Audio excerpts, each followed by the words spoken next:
Last week, the Pentagon halted deployment of 4,000 troops, U.S. troops, to Poland. This is in direct contradiction to President Trump explicitly promised not to reduce the troop level in Poland. So I'm going to ask you this question, which many people in Poland think. Why are you rewarding Putin and punishing your best ally in Europe? Well, first of all, I'd say there's been no president who's done more, frankly, to ensure that Ukraine survived the invasion of Russia than Donald Trump. As he famously said, Obama gave him sheets, I gave him javelins, and it was those javelins that ensured that Ukraine still has its territorial sovereignty. What he's also said is that he wants to pursue an American policy that focuses on the interests of the United States. And part of that foreign policy is not to reward Putin or not to punish a country like Poland, which we love. We love Poland. We love the Polish people. No. What we're trying to do, what our foreign policy is geared towards, is promoting European independence and sovereignty. We want Europe to take more ownership over its own territorial integrity. We want Europe to step up in a big way. Now, I think you said 4,000 troops. We've not reduced the troop levels in Poland by 4,000 troops. What we did is that we delayed a troop deployment that was going to go to Poland. That's not a reduction. That's just a standard delay in rotation that sometimes happens in these situations. But here's the fundamental problem. Poland is capable of defending itself with a lot of support from the United States. We're not talking about pulling every single American troop out of Europe. We're talking about shifting some resources around in a way that maximizes American security. I don't think that's bad for Europe. That's encouraging Europe to take more ownership. The United States cannot be the policeman of the world. We want to be good allies. We want to make sure that our troop presence promotes regional stability in Europe. The president has not said, though he could, the president has not said that he's taken all of the troops out of Europe, but Europe has to stand on its own 2 feet. And that's something that he's been consistent of, frankly, not even since the beginning of this administration, going back to the first administration, is we have got to have more sovereignty and more of Europe standing on its own 2 feet. That will continue to be our policy in Europe. Those troops will go eventually to Poland? What I said is that is it a delay in troop rotation? Those troops could go elsewhere in Europe. We could decide to send them elsewhere. We actually haven't made the final determination about where those troops are ultimately going to go. But what I'm saying is it is not accurate to say that we are pulling a bunch of troops out. It is a very small and very minor thing. And I think, frankly, a lot of the European media, again, is overreacting to this a bit. And here's one thing I'll say about this. Look, I have, for my entire life, I'm 41 years old. For my entire life, I have heard chirping from the European media about everything that's wrong with the United States of America. We don't have this. We don't have that. We don't spend enough on health care, even though part of the reason why we spend so much on defense was because we have tens of thousands of troops in Europe. I think that if the European media wants to attack the President of the United States, they need to start looking in the mirror. All he has said is that we're going to be good allies, we're going to be good friends, we're going to be trading partners, but it is reasonable for Europe to take a little bit more ownership over its continental integrity. I have a question on the war, but just to follow up, you previously told me that anyone who assaulted a police officer on January 6th should go to prison. So why not rule out giving them taxpayer-funded money? Well, Caitlin, what I said is we're going to look at everything case by case. But why not rule it out? Because, Caitlin, there are people who I don't know their individual circumstances, and I don't rule things out categorically when I know nothing about a person's individual circumstances. Let's say a person is accused, let's say hypothetically, a person is accused of doing something that they never actually did, that they got a kangaroo court, that they had a judge who mistreated them. I think that we should look at those things case by case. We're not making commitments to give anybody money. We're just making commitments to look at things case by case. I mean, but just to follow up on the war, you last week denied that the president said he was not taking Americans' financial situations into consideration when he's making decisions on the Iran war. He was asked about that again. He stood by it, called it a perfect statement, and said he would make it again. do you believe that Americans' financial situations should be taken into consideration when you're making decisions as an administration about the war? See, Caitlin, what you did is you misrepresented the question that I was asked, and then you misrepresented the answer that I gave. What I said is that a question that was asked where the president he allegedly said that he didn't care about Americans' financial situations. He never said that. What he said is that it was totally taken out of context. What he said is that when he is negotiating with the Iranians, he's focused on the national security objectives that he's trying to achieve.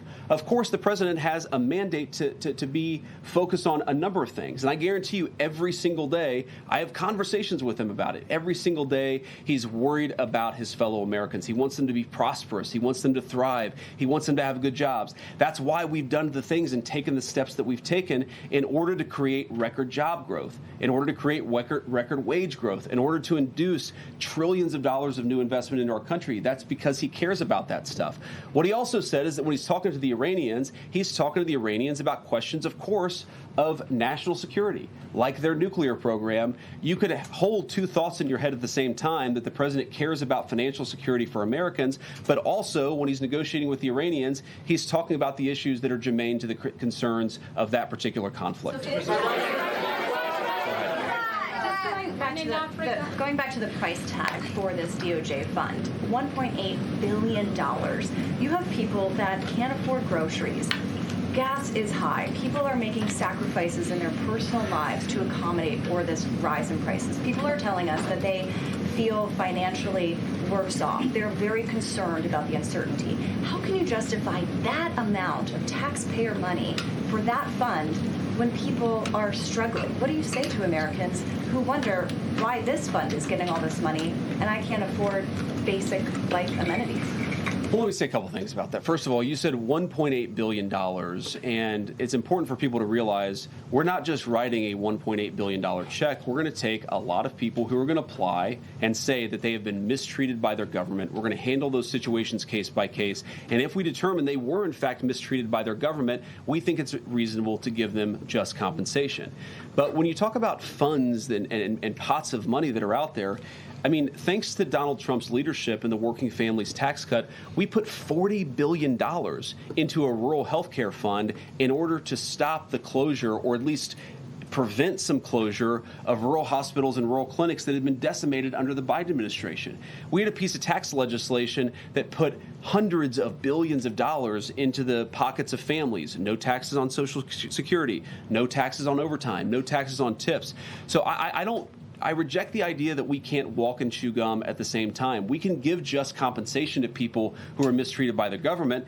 We can also make sure that the American people, we do everything that we can to make their lives better, to make them more prosperous, to give them better jobs. That is the primary focus of Donald J. Trump's White House. That's the question all of us ask every single day, is how do we make our fellow citizens more prosperous? We can do that while also taking care of people who were mistreated by the last administration. Go ahead, sir. Yeah. Thank you, Mr. Vice President. Thank you very much, Mr. Vice President. Mr. Kurdi's here. After the ceasefire with Iran, drone and missile attacks on the Kurdistan region have not stopped.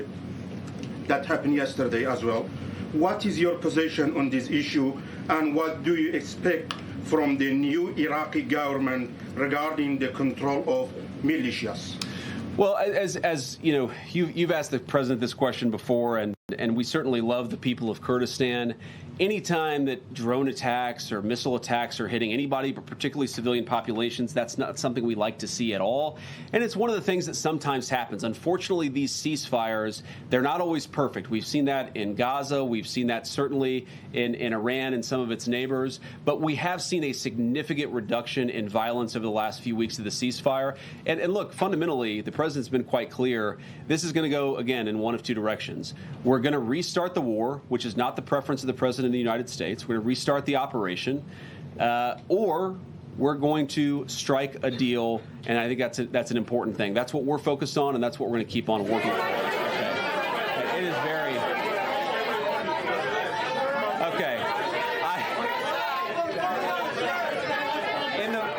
In like like the purple, kind of the purple dress there. Yeah, go ahead. Thank you, Mr. Vice President. Go ahead. Thank you so much, Mr. Vice President. Rowena Ortiz with Turning Point USA. There has been an uptick in religious violence across the country. What's your message to protect people across all faiths in America?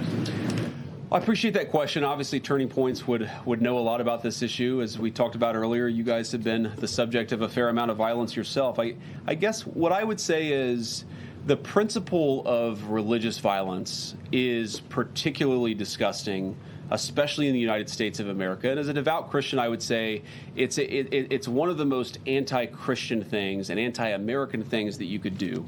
And here's why. One, because a fundamental principle of all the great faiths is we are all children of God, and because of that, we are endowed by certain rights that are unique to our status as human beings. You violate those rights, most importantly, when you commit violence against another person. You can violate them in other ways as well, but the most profound way to violate the fundamental right of human dignity is to commit violence.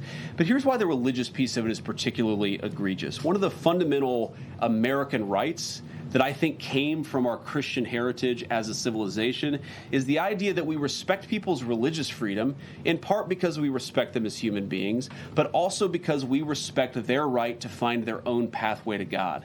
You can't force anybody to a pathway to God. They have to, through their own free will, find God themselves. That's one of the reasons why that right of religious freedom is the very first right enshrined in our Constitution. So when you commit acts of violence, you're committing an act against this fundamental idea that people are created in the image of God and that they have the right through their own free will to find God however they might want. And as a Christian, of course, you might have your preference for how they find their pathway to God.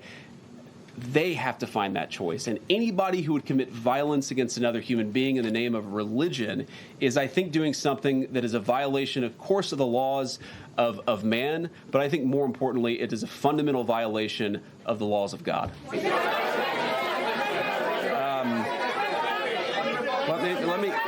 Let me go with. Okay, Garrett, you have your hand up. Garrett, that's right. That's right. Okay. Thank you, Mr. Vice President. Midterms are well underway. You've got voters going to the polls in 6 states today. You and the president ran on a platform that included no new wars, cutting gas prices, cutting inflation. What do you say to the people who are going to the polls today and who feel like those promises are unkept? Well, I'd say a few things. First of all, we've delivered great wins for the American people. We ran on delivering tax cuts to the American people, which we did, the largest tax cuts in American history. We ran on cutting taxes, particularly on people who were working on overtime, working on tips. We cut taxes for those Americans. We ran on the promise of bringing investment back into the United States of America, that rather than factory closures, we were going to have factories opening. And we've seen both construction jobs and manufacturing, but also manufacturing jobs have great rebounds under the Trump administration and under our leadership. We are very aware that because of what's going on in the Middle East, gas prices have gone up, and a lot of Americans are struggling because of that. Our view is that it is a temporary increase. We're taking a number of steps to try to push back against it and try to ensure that Americans are paying as little at the pump as possible. But I feel quite confident after we've taken care of business in the Middle East, those prices are going to come down. And there have been a lot of prices, as you know, a lot of prices from rent to housing, where we still got a lot of work to do, but we do see some real progress made across the economy on pricing, but also on people's jobs. I'm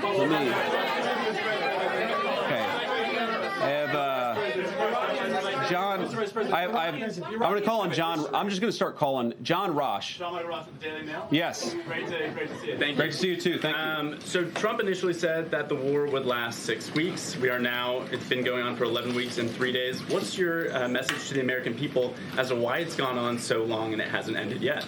Well, first of all, the president said it's going to be a short-term operation, and I think that has proven out to be true. The active period of conflict lasted about 5.5 weeks, and now we've been in this ceasefire where we're trying to get a negotiated settlement that gets the American people the things that we need for our national security. So I've said before that we're going to go one of two options here. We're going to have a good settlement that actually gets the American people what they need, or we're going to go back to a kinetic operation. Obviously, the president prefers to get that settlement. I think the Iranians prefer to get that settlement. But regardless of what direction the president ultimately goes down, whatever he ultimately decides, I think it's important for the American people to know two things. Number one, it will be for their security and their prosperity. That's why we're doing this. And number two, this is not going to be the sort of thing that lasts forever. I think a lot of Americans, especially in my generation, who are worried about forever, endless conflicts, we have to remember, I think you said 11 weeks, a big chunk of that has been a ceasefire. This is not a forever war. We're going to take care of business and come home. That's what the president's promised, and that's exactly what he's going to deliver. Go ahead. Yes.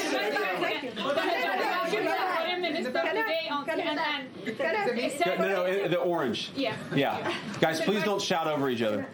Thank you, Mr. Vice President. The Egyptian Foreign Minister today, in an interview on CNN, he said that the Arab countries are working with you on a memorandum of understanding between the U.S.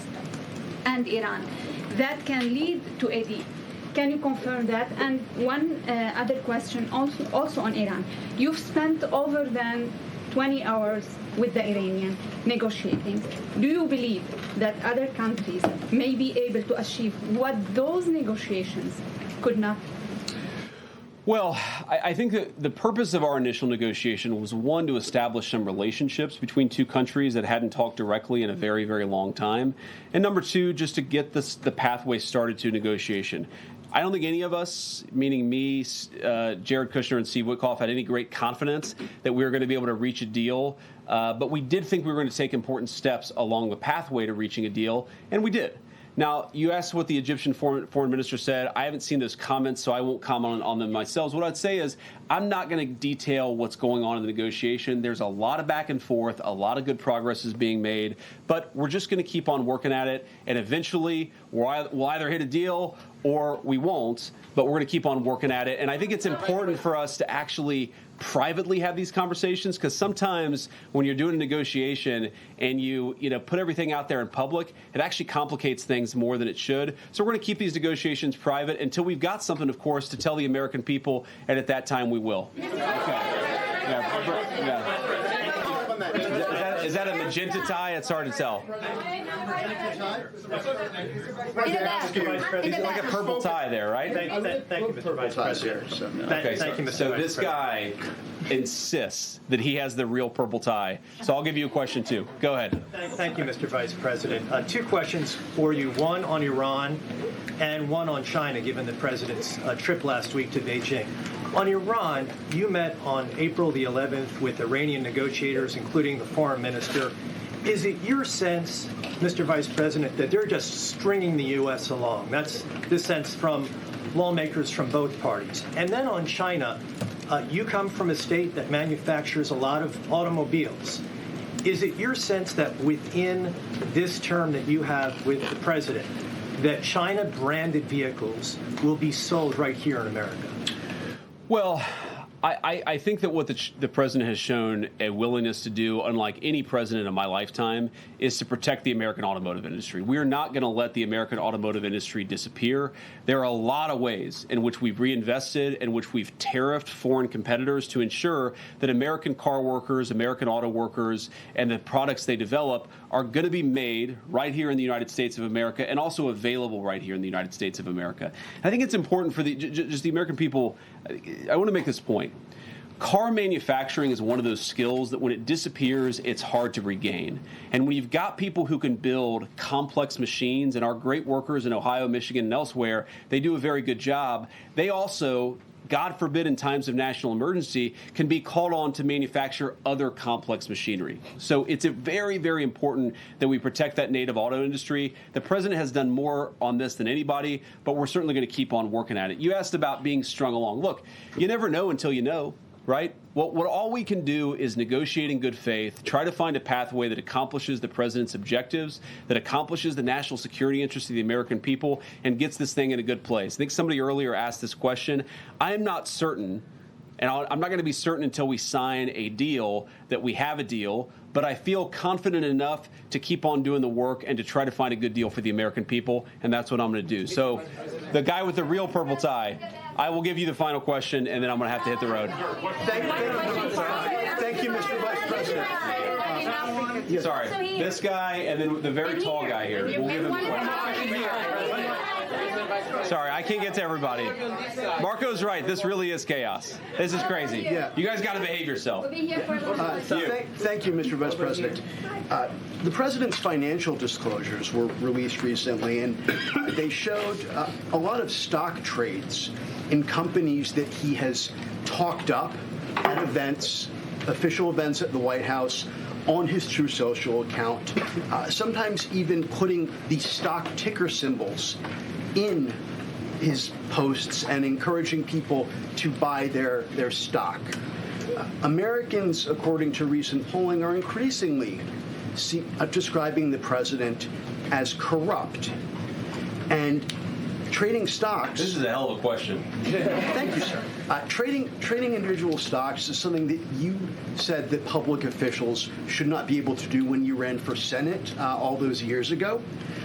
And yet the president, who arguably has access to more non-public information than your average senator, is not only buying and selling individual stocks either through his trust. Okay.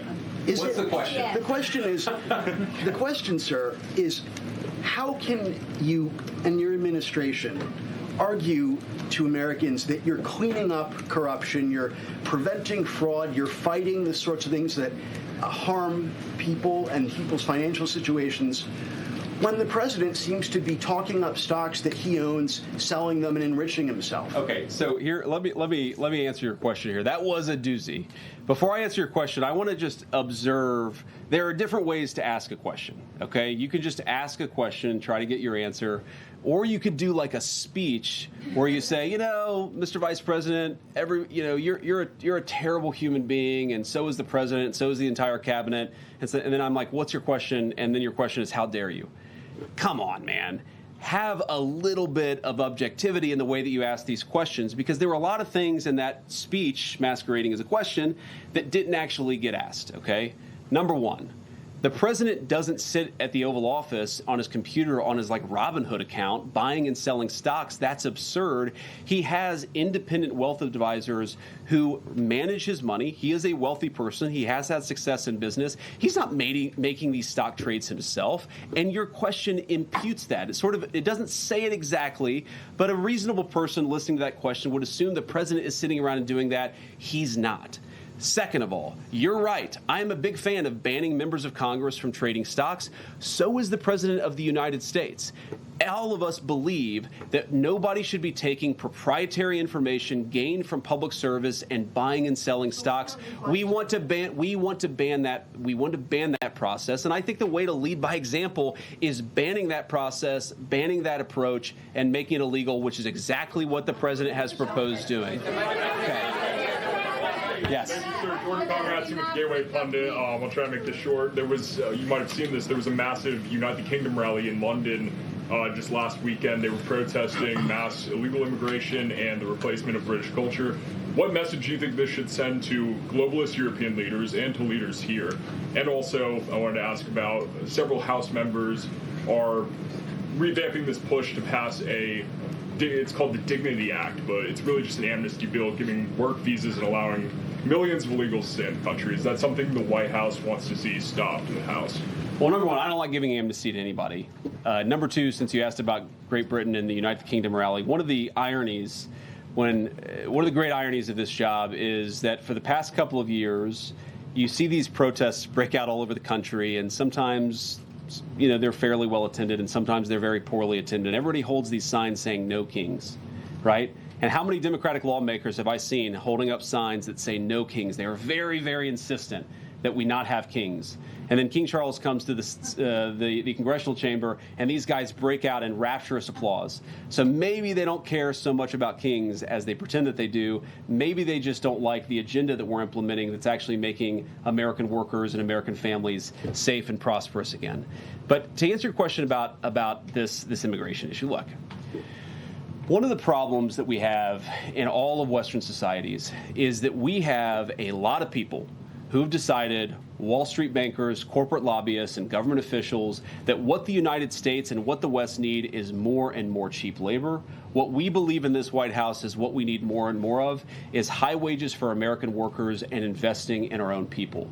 What you see all over the West, and it's kind of crazy, is this idea that the way to generate prosperity is to bring in millions and millions of unvetted people and drop them into your neighborhoods, and we simply reject that idea. So to everybody in the UK who rejects that idea, I'd encourage them to just keep on going.